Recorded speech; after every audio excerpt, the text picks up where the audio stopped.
Je pense, madame, que ce qui pose problème, ça n'est pas que des gens aient décidé de se réunir entre eux pour parler de violences dont ils seraient victimes au motif qu'ils sont de telle ou telle couleur. Ce qui pose problème, c'est que ces réunions se soient faites sous l'égide d'un syndicat étudiant.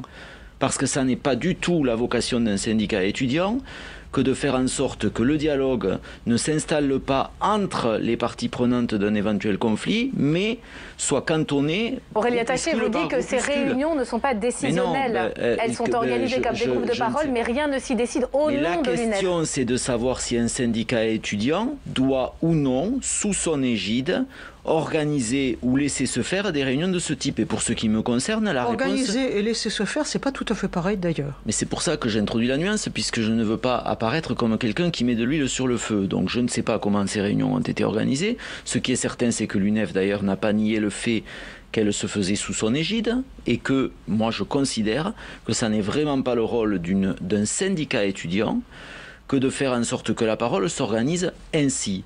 Parce que c'est probablement parce qu'on organise la parole ainsi à partir du moment où on s'adresse à des jeunes, qu'ensuite ça dérive vers des attitudes et des comportements qui, eux, sont réellement fascistes et racistes. Aujourd'hui,